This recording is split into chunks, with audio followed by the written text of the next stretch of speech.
Bonjour et merci de venir découvrir mon podcast Les histoires du soir de Mummy Buzzy avec la lecture de Ratatouille. J'espère que ces histoires accompagneront vos enfants vers de doux rêves et de jolies nuits tout au long de l'année. Bonne écoute!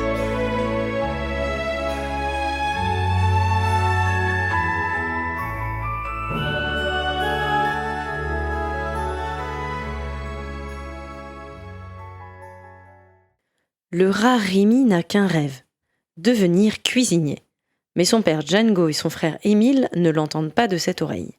« Trier les déchets dans les poubelles, c'est une noble cause, Rémi !» lui répète son père.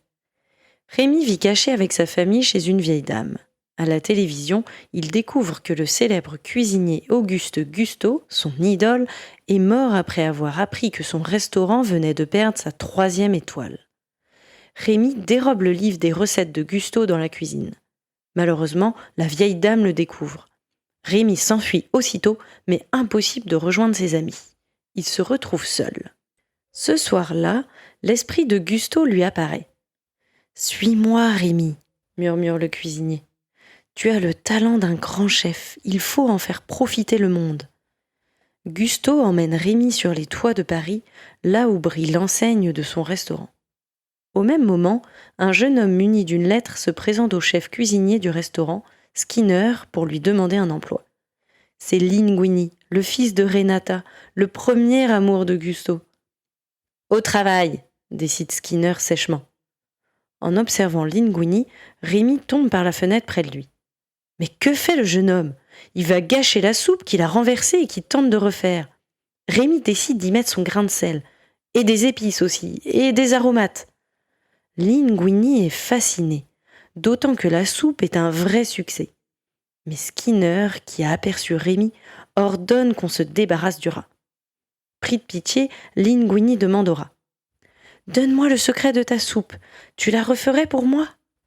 Les yeux de Rémi brillent, voilà l'occasion rêvée de cuisiner. Le grand jour arrive, Rémi se glisse dans les manches du tablier du jeune homme pour lui dicter les ingrédients.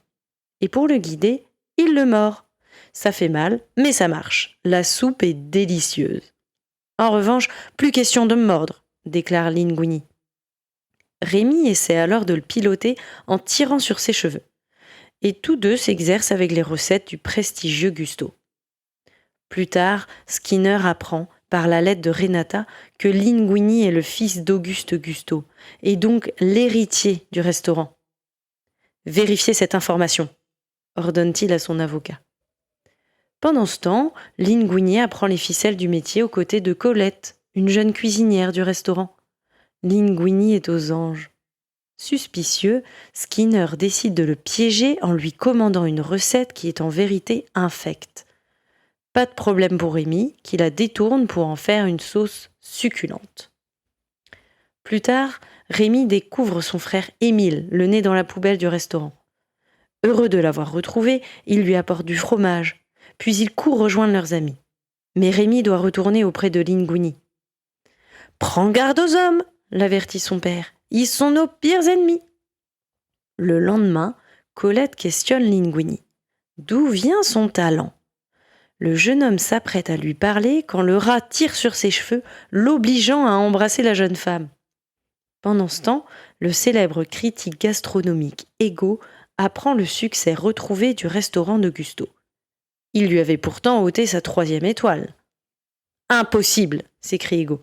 « Impossible !» s'écrie également Skinner en apprenant que Linguini est bien l'héritier de Gusteau. Et puis, il y a ce rat. J'ai l'impression de le voir partout. Rémi aussi est furieux. Linguini le néglige complètement. Pour couronner le tout, Émile est venu au restaurant avec toute sa bande de rats pour lui réclamer à manger. Lui qui ne voulait plus jamais voler de nourriture. Peu après, Rémi trouve la lettre révélant que Linguini est le fils d'Auguste Gusteau. Zut, Skinner l'a surpris. Vite, le rat s'empare des papiers et réussit à s'enfuir. Ouf ! Devenu propriétaire du restaurant, Linguini a renvoyé Skinner et se pavane devant les journalistes. Sous la toque, le pauvre Rémi est réduit au silence. Même Colette semble contrariée. Pour se venger, Rémi tire sur les cheveux du Linguini. Tu es peut-être le vrai chef cuisinier, mais je ne suis pas ton jouet, s'écrie Linguini.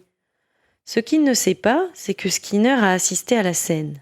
Il comprend tout. Tôt le lendemain, Skinner capture Rémi à la porte du restaurant. Ce jour-là, c'est la panique. Le journaliste Ego attend qu'on le serve. Linguini n'a pas le droit à l'erreur. Mais où est donc passé Rémi ? Soudain, le rat surgit, libéré par son frère et ses amis. Linguini avoue alors la vérité à ses collègues. Horrifiés, les cuisiniers rendent leur tablier. Même Colette. Alerté par Émile, Django et sa bande arrivent à la rescousse.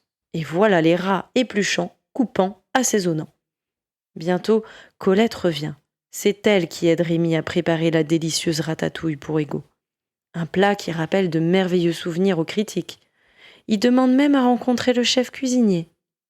Leur venue, Colette et Linguini révèlent l'existence de Rémi à Ego. Le journaliste n'en croit pas ses oreilles, et pourtant, il est séduit et redonne sa 3e étoile au restaurant sans hésiter. Quelque temps plus tard, le restaurant a fermé pour cause d'invasion de rats. Mais un bistrot a ouvert ses portes, pas très loin. Son nom ? La Ratatouille. Quant au chef cuisinier, il s'appelle Rémi.